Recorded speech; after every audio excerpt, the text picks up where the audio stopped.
Saturday morning. I am in on a Saturday. Again, breaking my golden rule of Saturday no-ness, of sitting around indoors, playing on the internet, winding up geeks and blowing things up on PlayStation. No, two birds with one stone.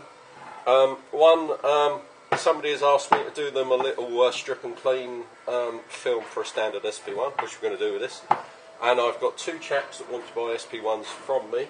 We're going to do some hopped up sp1s. For you two chaps, this is the sort of thing you'll be looking at. Please note that this is just a standard sp1 at the moment. You'll be getting sort of a hopped up version. Anyway, on with the stripping. You know where the bolt is, don't you? I've got to take this off anyway, so. But I'm going to give you some little tips as we go along. I've started importing these really fantastic little Allen kits. They're high tensile steel. They have hardened ends. One end is a ball nose. Now the fantastic thing about ball nose, if you've got a bolt inside your trigger frame, oh, it can be a real arse to get out. Use a ball nose. You can run your Allen kit at an angle. Look. Oh, how simple was that? That was just so simple. Anyway, sp1, when you take this rear bolt out, just make sure this screw at the back here, you've seen this in my other films, make sure this screw at the back is either out or at least loosened off by a couple of turns, okay? But we're not going to do that now. I'm just going to show you how to take the grip frame off. So you want to get the regulator, you've got to take this little bikini mount off the front. By the way, just prior to this video, so I've got no candid moments. Candid camera. God, do you remember candid camera? How crap was that? It's like Jeremy Beadle's cousin. You've got to take this little mount off to get the regulator up front. Also, you take your ASA off.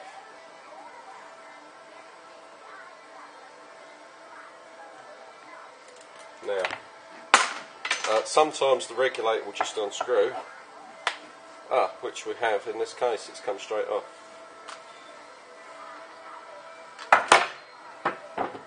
That's just a particle filter that sits inside that mount there. You can use it or not use it. It's up to you really. The sp1 has quite a robust solenoid, it will really accept a load of crap.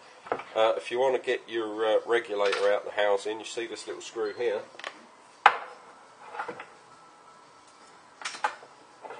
That little screw's got to come undone.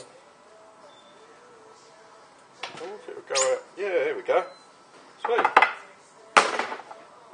We'll strip and clean these at a later date, so they're a little bit more complicated.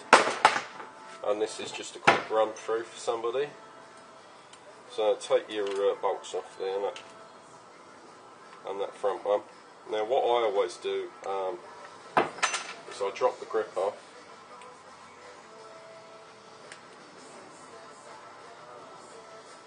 You can get for these grips fantastic little bolts that you never have to undo. It's like a little dome head with an Allen key in it, if you can imagine such thing. And what you do is when you screw it into the trigger frame, this grip now just pushes on. And then when you want to take the grip off, you just pull it off. There's no more undoing of the bolts. Anyway, blah blah blah blah blah blah blah blah blah blah blah blah. When you come to take your trigger frame off, always be wary of the power wire. For some reason, Smart Parts and Infinite Wisdom, or whoever was doing the production, probably in China, used just really cheap wires and really cheap battery connectors. Actually, this one's actually much better than the ones you get in the arm. It's the only crappy part. Yeah, we'll just pull that down, make sure that feeds up like so. Right, I'm going to dump this now. There's your iron board. If you play a lot and it rains a lot, don't be scared, just give it a squirt of WD-40 and then soft brush. Now there is just a few tips now for if you're changing balls. There's some quite important shit. So See, it doesn't really affect this one because all the printing's on the outside. If you had the black heart board, the way they do the circuitry is the circuit is printed in between two very thin pieces of, it's almost Bakelite. Now when you come to install this board, if you flex the board at all as you're installing it, there's quite a high probable chance of breaking one of the circuits inside the board. And I've got quite a few black heart boards with broken circuits, and what seems to happen is they seem to lose their memory, so you'll program it. Next time you come to use it, all the programming you've done has been forgotten and it's reverted back to its original mode, if it will work at all. We don't need to take this apart any further because we probably won't be doing that in the normal course of its life. Let's just see if we can find a big Allen key.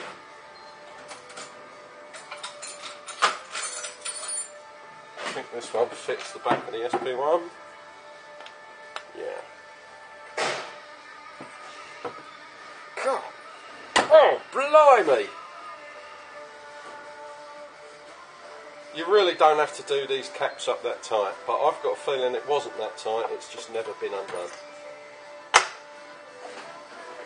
Really don't have to go monster tight, it's not the tightness that makes them seals. Anyway, once your back cap's off, squeegee in the front, and your bolt and everything comes out the back for cleaning. That's about all you need to know. I'm not going to go into stripping the board down.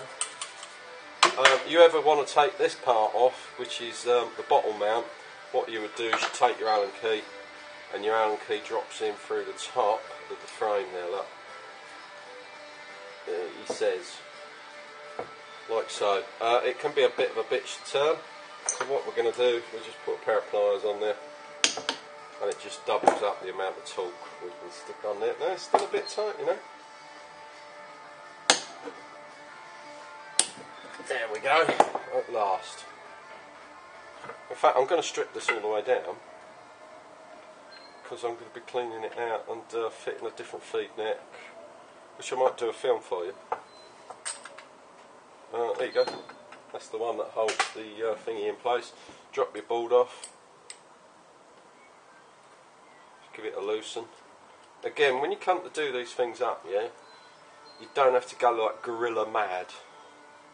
They really are just pinch tight. It's the O-ring that does all the sealing, not the tightness of the bolt.